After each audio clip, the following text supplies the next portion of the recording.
it's Maury from RC Construction. Maury, bringing you another upgrade video. This time we've got the HuiNa Dozer and we're going to look at upgrading the aerial. So I've seen a couple of videos about this with regards to losing signal on this particular machine. I don't know whether that's caused from the aerial or whether it's overload. I've got a few more investigations to do, but we have had this machine open before. We did insert the extra weight.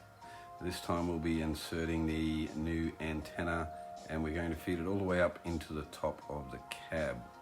The other upgrade, which I'll probably be doing on this one, is to upgrade the drive motors, and we may even possibly look at upgrading the motherboard itself on this machine. But overall it's a very impressive machine. But let's get it apart. You're looking at 4 screws to take the blade off. And once again, to all those fitters out there, I bet you wish you could do that with your Dozer tracks. But we'll crank these off with our sonic screwdriver and get the bottom plate off, getting the ripper undone. There's another 4 screws there on the ripper. We'll just gently take those out and we're left with the open body. Guys, if you like these videos, don't forget to hit that subscribe button. If you're like me and you tend to forget things, well, what I like to do is I like to mark things up as I go. So by putting little marks on the side of each of the connectors, you can be guaranteed not to put them back in the wrong place when you put it back to the other end. That can happen. The show that we have, RC Construction Maury, people have asked, where does Maury come from? Maury is actually my call sign. You may be able to tell by the suntan that I actually do work in construction and I wear high vis all day. And my family name is Moore, so my call sign on the radio is Maury.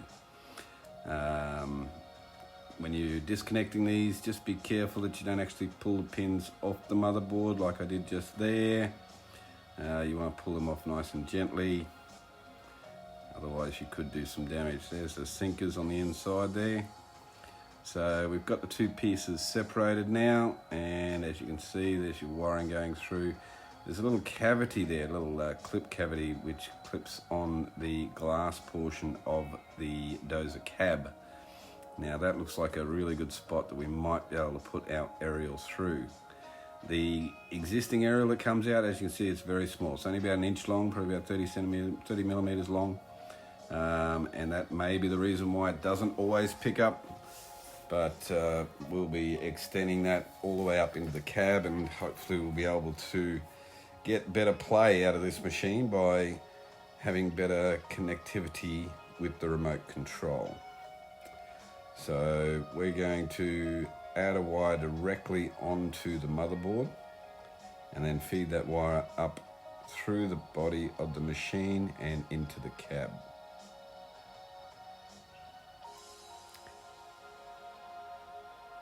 Okay. Looking at the machine itself, while we've got it open here, we've got our 2 drive motors. That's the drive motor for the ripper at the back there. And this is the drive motor for the blade either side, which works by those oval sitting in a slot on the sides of the blades. Then you actually get the motherboard. There is your main power connector. But if we take the cab off the actual body, just gently pull those wires out. So you've got 2 sets of wires going up the top there. That's your drive motors, which we may change in the future. We'll see how we go.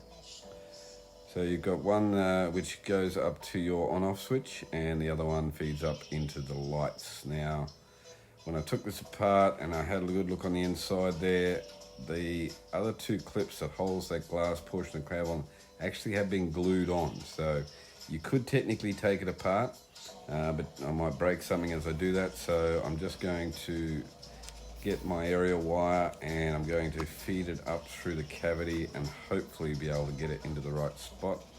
Just strip a bit of this casing off. The Good old days when your aerial broke on your car and you'd stick a wire coat hanger in it and shape it in the shape of Australia or Queensland. Well, similar concept. We'll just make a nice loop at the top here.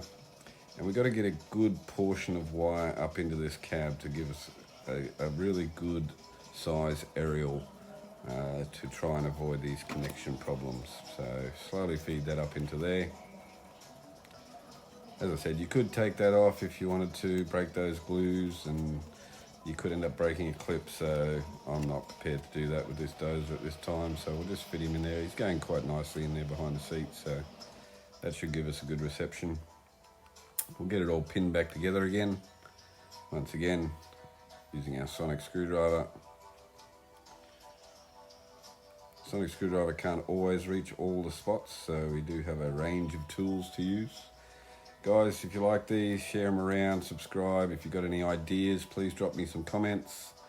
Let me know how the channel's going for you. Now we start getting to the interesting part. The aerial's set up in the cab already. So now we just want to get our wire so that when we put it together or we take it apart, we're not going to be pulling on anything important. So we'll cut a bit off there, and we don't want any excess wire laying around inside the body of the machine because we don't want it to contact anything. So fire up the soldering iron. Once again, guys, don't get upset at me about my soldering skills. Just 2 little screws there will allow us to remove that motherboard from its casing. Have a bit of a look underneath here.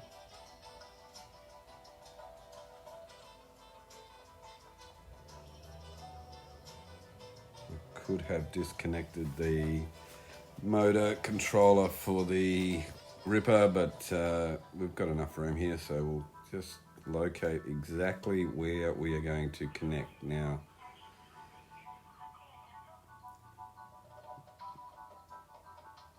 Get our soldering iron out. We'll just snip just a tiny little piece off the end of the coverings there, just to expose the wires so that we can put some solder on it. There's a soldering pad up there, and so we'll pre-solder the end of the wire, put a little blob on the end of the wire so that when we're connecting it, we just have to remelt the solder to get it to stick to the motherboard, because we don't want to be applying too much heat to the motherboard because we don't know what that will do to the circuits. But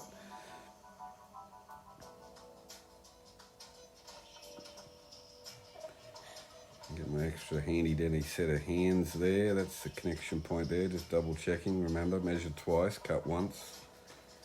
Now we shall try and get the solder here to fix onto this. We could have put it in as a connector switch so that you could connect it and disconnect it, but at this stage I don't think I need to do that.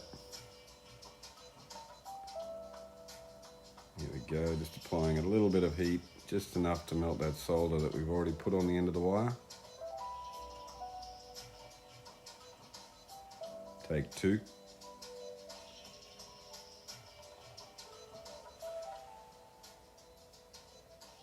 A little bit of a blow there, and it looks like we've got a connection. So we wanted to be very careful. We didn't want any solder to be overspilling and cross-circuiting, so we've managed to stay within the lines there.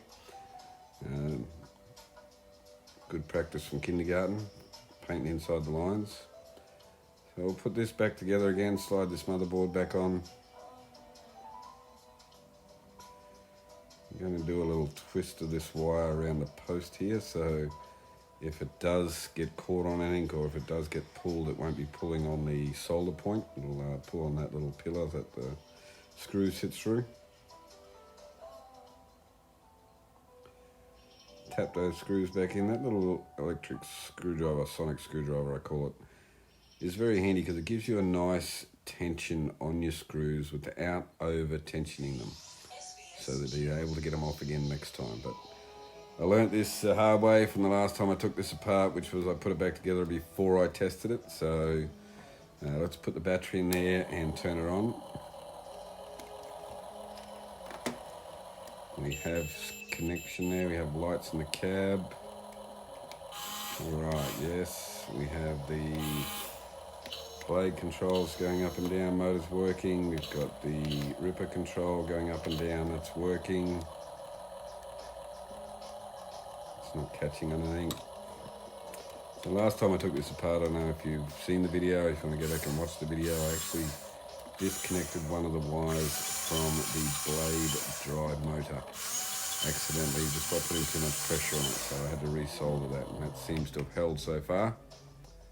But pretty happy with that little test. We'll see how we go. We'll gently put this back together again for you.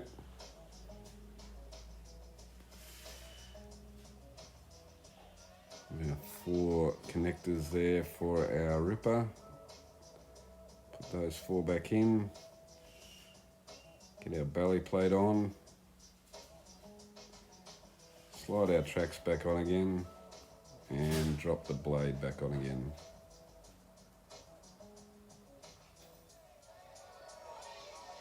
Alright, battery's in.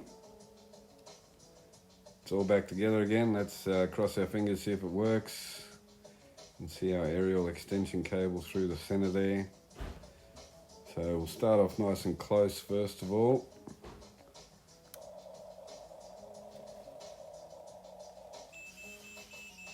Make sure everything's still working. Close range. Yes, we've got a blade.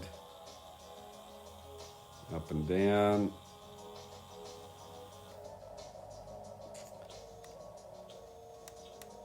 Try the ripper. Ripper's a little bit, I might have over tightened the screws on that ripper. I'll just loosen those off a little bit so that works a bit more freely. Can we drive? Yes, we have connection, we have drive. So this is sitting right next to the machine. Let's get up and go about 2 meters away from the machine. See if we're still getting good, strong responses. Thanks for watching, guys. I hope you're appreciating these videos. I love putting them together for you, but if you can hit that subscribe button, that would help me immensely. I'll go further down the corridor now, so I'm about 6 meters away from the machine now, and I'm still getting a quick response. Previously, if you were too far away or if you worked the machine too hard, you would lose contact with your remote control. You'd have to shut down, restart, but this seems to be working fine at this stage. Excellent, got to be happy with that. Drop your comments in there if you have any comments on what we're doing here, if you've got any ideas. We'll be heading out to a couple of different destinations over the weekend, get some more video, get some more of the locals around town, see if we can get some more guest operators. So here's our HuiNa Dozer with a aerial extension. Like, share and subscribe, guys. More out.